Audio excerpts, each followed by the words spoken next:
Morning my dear students, मैं Manvendra Yadav sir आप सभी का स्वागत करता हूं आज की इस क्लास में। आज हम लोग पढ़ेंगे यूपी बोर्ड और सीबीएसई बोर्ड का बहुत ही important topic sentence and their kind. सबसे पहले शुरुआत करते हैं सेंटेंस क्या होते हैं। तो यहाँ पर आप देख रहे हैं सेंटेंस एंड देयर काइंड्स में हमने दो सेंटेंस लिखे हैं। Rohit is my friend, Rohit मेरा मित्र है। ये क्या है? सेंटेंस है। आप सेंटेंस किसे कहते हैं इसको भी हम समझेंगे। यहाँ लिखा था टीचर टीचेज अस, टीचर हमें पढ़ाता है। ये भी क्या है? आपने कह तो दिया सेंटेंस है, लेकिन सेंटेंस होता क्या है इस चीज को समझिए। सेंटेंस क्या होता है? A group of words which makes complete sense और मीनिंग। ग्रुप ऑफ वर्ड्स यानी कि शब्दों का वह समूह जो कि मेक बनाता है क्या? कंप्लीट सेंस और मीनिंग। शब्दों का वह समूह जो हमें कंप्लीट सेंस और कंप्लीट मीनिंग देता है उसको कहते हैं सेंटेंस। जैसे यहाँ पर मैंने लिखा ही इज प्लेइंग क्रिकेट, वह क्रिकेट खेल रहा है। इसका कंप्लीट मीनिंग है, कंप्लीट सेंस है, इसलिए हम इसको क्या कहेंगे? सेंटेंस कहेंगे। अब सेंटेंस के साथ साथ एक बात आती है फिर जिसका कंप्लीट मीनिंग ना हो उसे सर क्या कहेंगे? तो उसके लिए बात आती है फ्रेज। फ्रेज क्या होता है? A group of words which does not make. इसी के साथ में आपने क्या जोड़ दिया? Does not make. मतलब अगर एक बार चीज समझ में आ जाए तो दूसरा हमें पक्ष बताने में कोई दिक्कत नहीं। A group of words which does not make complete sense और मीनिंग, यानी कि एक शब्दों का वह समूह, वह ग्रुप ऑफ वर्ड जो मीनिंग को कंप्लीट नहीं बताता है और सेंस को कंप्लीट नहीं बताता, उसको हम बोलते हैं फ्रेज। तो गाइस आपको समझ में आ गया होगा सेंटेंस और फ्रेज में डिफरेंस क्या है। ऐसा ग्रुप ऑफ वर्ड जो कि सेंस को, मीनिंग को कंप्लीट बनाता है, कंप्लीट देता है, उसको हम बोलते हैं सेंटेंस। और ऐसा ग्रुप ऑफ वर्ड जिसका मीनिंग और जिसका सेंस कंप्लीट ना हो उसको हम बोलते हैं फ्रेज। जैसे मैंने कहा राम एंड श्याम। अब ये तो पता नहीं चल रहा है राम श्याम क्या है। राम श्याम दो भाई हैं, दोस्त हैं, क्या है ये चीज क्लियर नहीं हो रही, तो इसको ही हम बोलेंगे फ्रेज। ये सेंटेंस नहीं हो सकता। यहाँ लिखा इज अ डॉक्टर, अब कौन डॉक्टर है, क्या है, ये तो कुछ पता नहीं चल रहा, तो इसको हम बोलेंगे फ्रेज। इसी टॉपिक के अंतर्गत हम लोग पढ़ रहे हैं सेंटेंस एंड देयर काइंड्स में। हमें ये समझना है कि सेंटेंस के कितने पार्ट्स होते हैं। सेंटेंस के दो पार्ट हैं, सब्जेक्ट और प्रेडिकेट। सब्जेक्ट के भी दो पार्ट हैं, क्वालिफायर और मेन वर्ड। यानी कि जब सब्जेक्ट के अंतर्गत, जब सेंटेंस में ऐसा कोई शब्द लिखा होगा जिसके पहले कोई चीज है, तो एक होगा मेन वर्ड और एक होगा क्वालिफायर। इसको अभी हम एग्जाम्पल से समझ लेंगे। अब क्वालिफायर के तीन पार्ट होते हैं, डिटर्मिनर, एडजेक्टिव और एडजेक्टिबल फ्रेज। इतनी बात हो गई। यानी कि सब्जेक्ट के दो पार्ट हैं, क्वालिफायर, मेन वर्ड, और क्वालिफायर में डिटर्मिनर, एडजेक्टिव और एडजेक्टिबल फ्रेज। सब्जेक्ट के बाद का जो पार्ट है, सब्जेक्ट को छोड़ करके पूरा का पूरा पार्ट क्या होता है? प्रेडिकेट। इसको आप यहाँ देख लीजिए। जैसे ये सेंटेंस में रोहित क्या है? रोहित इस सेंटेंस में सब्जेक्ट होगा। अब इस सब्जेक्ट को छोड़ करके पूरा का पूरा पार्ट भाई साहब क्या होगा? ये पूरा का पूरा पार्ट प्रेडिकेट होगा। अब यहाँ पर अगर हम देखें, यहाँ टीचर आया, टीचर इसमें हो गया हमारा मेन वर्ड। अब ये दा क्या है? तो दा यहाँ पर इसके मुताबिक क्या होगा? क्वालिफायर होगा। ये दा यहाँ पर आपका होगा क्वालिफायर। अब इस पूरे के पूरे शब्द को हम क्या कहेंगे? The teacher. इस पूरे के पूरे शब्द को आप कहोगे सब्जेक्ट। और यहाँ ये लिखा है जो टीचर्स टीचेज अस, ये हमारा हो गया प्रेडिकेट। यानी कि सब्जेक्ट के अंतर्गत दो, सब्जेक्ट के दो पार्ट हैं, क्वालिफायर और मेन वर्ड। तो इसमें हमें क्वालिफायर और मेन वर्ड मिल गया। मेन वर्ड ये है, क्वालिफायर ये है। इसमें क्वालिफायर था ही नहीं तो ये सब्जेक्ट हो गया और रिमेन पार्ट पूरा प्रेडिकेट। यानी कि सब्जेक्ट को छोड़ करके पूरा भाग प्रेडिकेट। इसमें मेन वर्ड मिला और ये द हमारा क्वालिफायर है, ये आर्टिकल है। इसी को लोग डिटर्मिनर कहते हैं। इसको मैं आपको आगे बताऊंगा। और यहाँ द टीचर को छोड़ करके पूरा का पूरा भाग जो भी लिखा है वो प्रेडिकेट हो गया। तो क्वालिफायर के अंतर्गत डिटर्मिनर, एडजेक्टिव और एडजेक्टिबल फ्रेज आएगा। अब बात करते हैं प्रेडिकेट। प्रेडिकेट के अंतर्गत क्या है भाई? प्रेडिकेट के तीन पार्ट हैं। प्रेडिकेट के अंतर्गत वर्ब आती है, ऑब्जेक्ट आता है और कॉम्प्लीमेंट आता है। अब वर्ब के भी दो पार्ट हैं, हेल्पिंग वर्ब और मेन वर्ब। वर्ब की दो पार्ट होती है, हेल्पिंग वर्ब और मेन वर्ब। यानी कि वर्ब दो प्रकार की हुई। ऑब्जेक्ट के भी दो भाग होते हैं, एक डायरेक्ट ऑब्जेक्ट होता, एक इनडायरेक्ट ऑब्जेक्ट होता। अब आप कहोगे सर ये आपने कौन सी नई बात बता दी, मैंने तो अभी तक यही पढ़ा था, लिविंग नॉन लिविंग ऑब्जेक्ट होता। भाई साहब इसको अभी हम डिस्क्राइब करेंगे, इसको अभी समझाएंगे। फिर कॉम्प्लीमेंट, ये भाई कौन सी बात आ गई? कॉम्प्लीमेंट के भी दो भाग हैं, सब्जेक्ट कॉम्प्लीमेंट और ऑब्जेक्ट कॉम्प्लीमेंट। पहले हम बात कर लेते हैं सेंटेंस में सब्जेक्ट पार्ट की। सबसे पहले हम सब्जेक्ट वाले पार्ट को समझते हैं और बेहतर तरीके से बहुत अच्छे से क्वालिफायर क्या है, मेन वर्ड क्या है, डिटरमिनर क्या है, एडजेक्टिव क्या है, एडजेक्टिबल पार्ट क्या है, एडजेक्टिबल फ्रेज क्या है, ये सब चीज़ों को समझेंगे। सबसे पहले देखते हैं पार्ट्स ऑफ सब्जेक्ट में सेंटेंस लिखा माय फादर कॉल्ड मी। इस चीज़ को मैं बता चुका हूँ, फादर क्या होगा उसके मुताबिक ये फादर होगा हमारा मेन वर्ड, और माय अब क्या होगा, यानी कि अगर मेन वर्ड के पहले एक ही शब्द है, इस बात को बहुत ध्यान से समझो क्योंकि नहीं तो टीचर्स आपको कंफ्यूज करेंगे। बहुत सारे यूट्यूब पर वीडियो डले जो आपको बहुत कंफ्यूज करेंगे। अगर मेन वर्ड के पहले एक ही शब्द है तो वो कुछ भी हो आप उसको क्वालिफायर बोल देना, क्योंकि ये माय फादर को ही तो क्वालिफाई कर रहा है। ये कह रहा मेरे पापा हैं, भाई साहब अगर मेरे पापा हैं तो वो मेरे ही है, किसी और के नहीं हो सकते। तो ये होगा हमारा ये, और यहाँ से यहाँ तक का ये पूरा पार्ट क्या कहलाएगा, सेंटेंस में सब्जेक्ट हो गया। कॉल्ड मी क्या हो गया, ये पूरा सब्जेक्ट को छोड़ करके पूरा पार्ट हमारा होगा प्रेडिकेट। फिर अब यहाँ पर देखें, अगर इस सेंटेंस में अगर हम देखें तो गर्ल होगा हमारा, ये जो गर्ल लिखा है ये मेन वर्ड होगा। अगर हम इस सेंटेंस में देखें तो गर्ल क्या होगा, ये मेन वर्ड है, और ये मेन वर्ड के बाद यहाँ पर एडजेक्टिव आ गया, तो ये गर्ल को क्वालिफाई कर रहा, ये एडजेक्टिव है, या तो आप एडजेक्टिव कह दें, एडजेक्टिव में कोई बुराई नहीं, आप इसको एडजेक्टिव कह सकते हैं, नहीं तो आप इसको कहें क्वालिफायर। और अब ये देखो मेन वर्ड के पहले दो शब्द हैं, तो इसमें जो पहला शब्द है यहाँ पर ये डिटरमिनर है। कौन सा डिटरमिनर है ये हम आपको अभी समझाएंगे डिटरमिनर के पार्ट में। अब ये पूरा का पूरा यहाँ से लेकर के यहाँ तक अ ब्यूटीफुल गर्ल इस सेंटेंस में सब्जेक्ट हो गया, और हेल्प्ड मी हमारा ये बना प्रेडिकेट। बिल्कुल क्लियर हो गया। इसी के आधार पर अब हम समझते हैं सेंटेंस में सब्जेक्ट क्या होता है। सबसे पहले हमने ये समझा कि सब्जेक्ट होता क्या, तो रियल में अगर जब हम सब्जेक्ट की बात करते हैं तो बच्चे ये कहते हैं कि सब्जेक्ट वो होता है जो काम को करता है। भैया एक बात याद रखें, सब्जेक्ट वो नहीं होता जो काम को करता, काम को करने वाला डूअर होता है, काम को करने वाला डूअर होता है। और सब्जेक्ट क्या होता, तो सब्जेक्ट को देख लें भाई, सब्जेक्ट इज अ नाउन और a pronoun that is talked about. Subject कोई ऐसा नाउन प्रोनाउन होता है जिसकी हम बात करते हैं, जिसके बारे में हम बात करते हैं, दैट इज कॉल्ड सब्जेक्ट। जैसे मैंने कहा एक एग्जांपल देखो, यहाँ लिखा Ram is a teacher, Ram एक टीचर है। तो मुझे ये बताओ, आप कहते हो कि सर राम यहाँ पर सब्जेक्ट है, बिल्कुल सही, राम सब्जेक्ट है लेकिन डूअर नहीं है। क्यों? आपने जो कहा ना कि जो काम को करता है वो सब्जेक्ट होता। भाई मुझे बता दो यहाँ पर राम कौन सा काम कर रहा? अगर राम कोई टीचर है तो टीचर होना कोई काम है। आपने कहा आई am a student, I am a student, मैं एक विद्यार्थी हूँ। क्या मुझे ये बताओ, क्या स्टूडेंट होना काम है? आप कहोगे फिर काम नहीं है, स्टूडेंट कोई काम नहीं है। स्टूडेंट किसी हम व्यक्ति को, किसी स्टूडेंट हम किसी बच्चे को कहेंगे जो पढ़ने वाला है वो स्टूडेंट है। तो यहाँ पर आई सब्जेक्ट है, राम सब्जेक्ट है, लेकिन ये डूअर नहीं हो सकता। इसका मतलब क्या होगा कि सब्जेक्ट वो होता है जिसके बारे में हम बात करते हैं वो सब्जेक्ट है, और जो काम को करता है वो डूअर। ये हम आपको प्रेडिकेट के पार्ट में बताएंगे डूअर क्या है। अभी हमने बात की सब्जेक्ट, तो सब्जेक्ट इज अ नाउन और a pronoun that is talked about, जिसके बारे में हम बात करें वो सब्जेक्ट। देखो यही लिखा, सब्जेक्ट इज अ नाउन और a pronoun that is talked about. कोई भी चीज जो जिसके बारे में आप बात कर रहे हो subject. I am a student, I subject है, Ram is a teacher, Ram subject है। यहाँ पर माय फादर कॉल्ड मी, यहाँ पर माय फादर सब्जेक्ट आपने कह दिया, कोई दिक्कत नहीं है, ब्यूटीफुल गर्ल सब्जेक्ट है। डूअर आगे बताते हैं। क्वालिफायर क्या होता है? Qualifier is a word that qualifies main word, जो मेन वर्ड को क्वालिफाई करे। जैसे यहाँ पर फादर मेन वर्ड है, इसको क्वालिफाई कर रहा माय, यहाँ पर गर्ल मेन वर्ड है, इसको क्वालिफाई कर रहा ब्यूटीफुल, और ब्यूटीफुल के आगे बताएगा कि कितनी है, तो वो एक है, तो ये डिटरमिनर हो गया, यानी कि जो संख्या बताए कितनी है तो फिर वो डिटरमिनर होगा। अब आगे बढ़ते हैं, हमें क्वालिफायर समझ में आ गया। Qualifier is a word that qualifies main word. एक बात और रखें, नोट में क्या लिखा, अगर मेन वर्ड के पहले एक ही वर्ड है तो कुछ भी हो वो क्वालिफायर होगा। अगर मेन वर्ड के पहले एक ही वर्ड है तो वो क्वालिफायर होगा। और डिटरमिनर क्या है? A determiner is a word that is placed just before a noun. जो डिटरमिनर होता है वो just before a noun, noun के पहले यूज होता है टू गिव एडिशनल इन्फॉर्मेशन। किसको देने के लिए? कोई एडिशनल इन्फॉर्मेशन, यानी कि कोई अतिरिक्त इन्फॉर्मेशन अबाउट नाउन, नाउन के बारे में।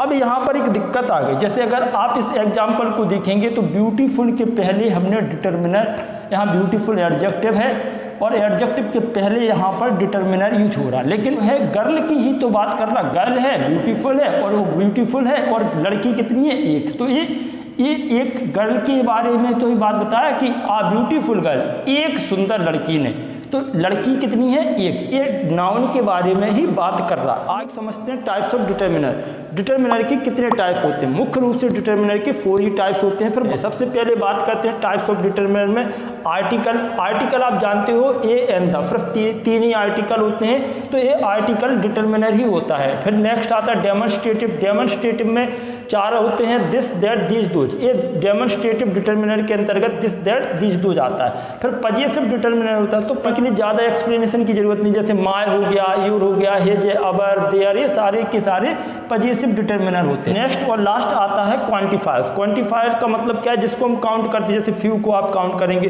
इसमें मच कितना है ये बताएंगे, मोर बताएंगे, लिटिल। अब लिटिल क्या है, लिटिल पर मैं आपको एक और वीडियो बना दूंगा, लिटिल और फ्यू। तो फ्यू अभी आप इतना समझ लो, लिटिल जो है वो मात्रा के लिए आता है और फ्यू किसके लिए आता है, संख्या के लिए।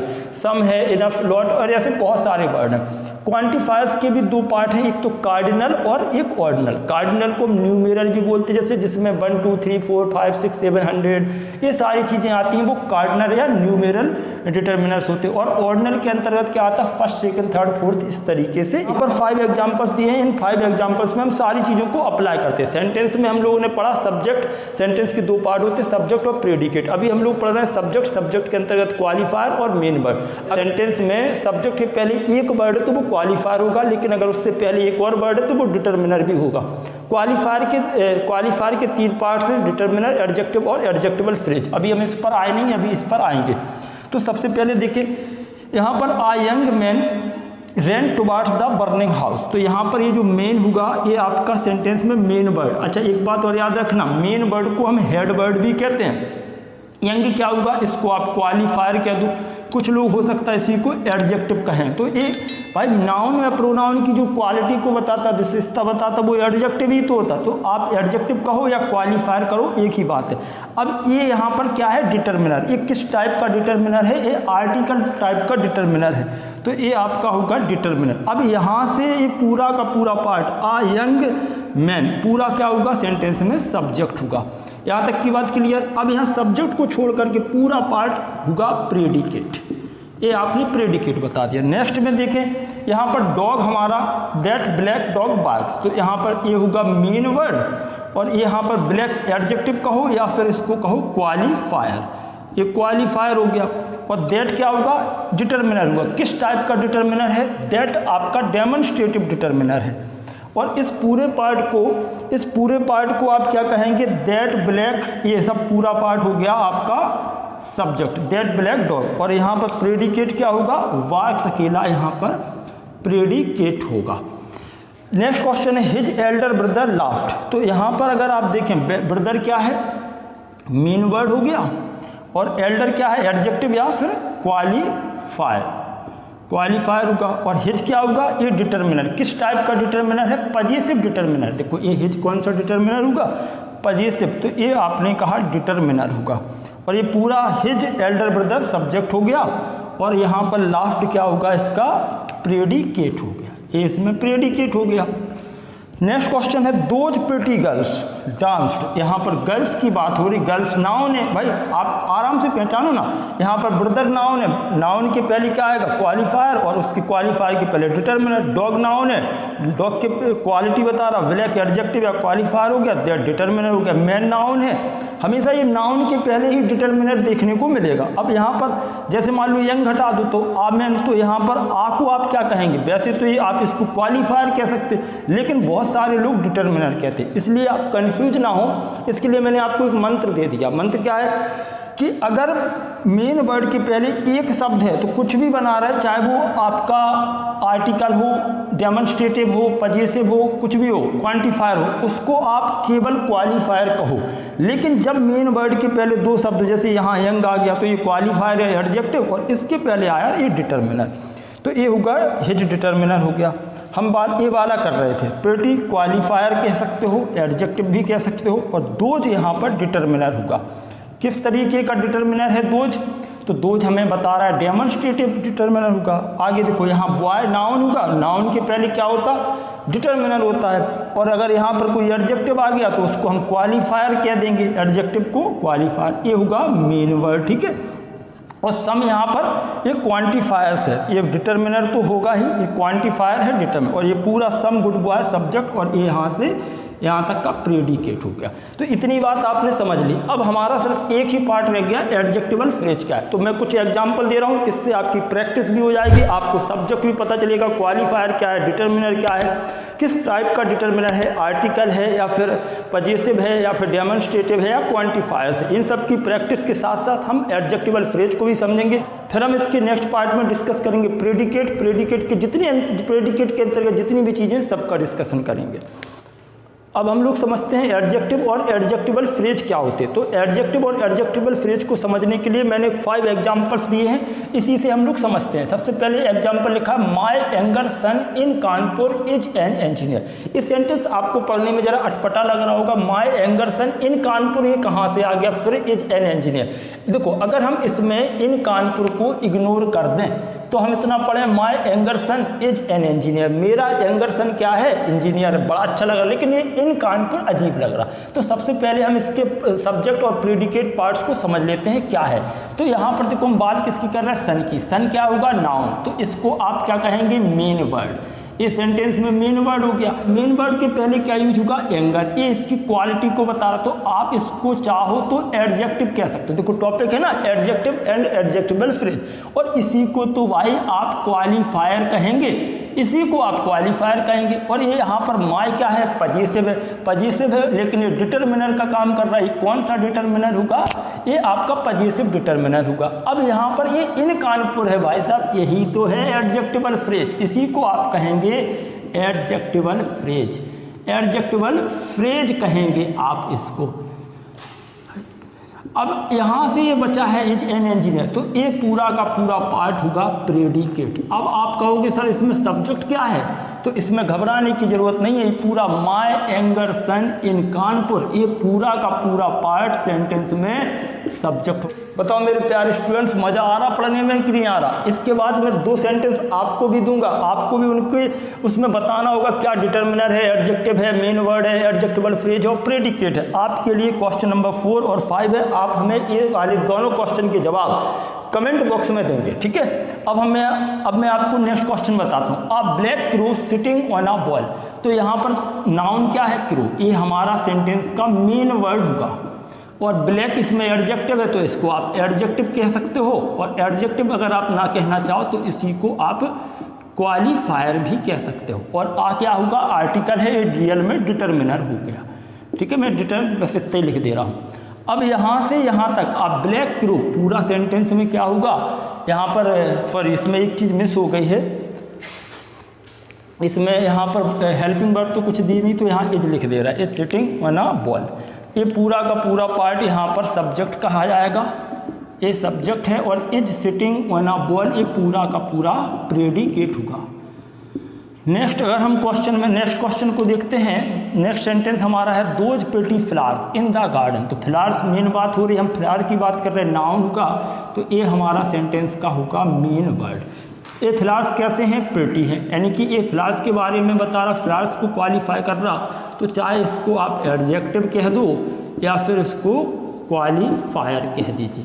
और ये दोज क्या है, ये डेमोन्स्ट्रेटिव प्रोनाउन है, डेमोन्स्ट्रेटिव डिटर्मिनर कहेंगे इसको, तो ये डिटर्मिनर हो गया, ठीक है।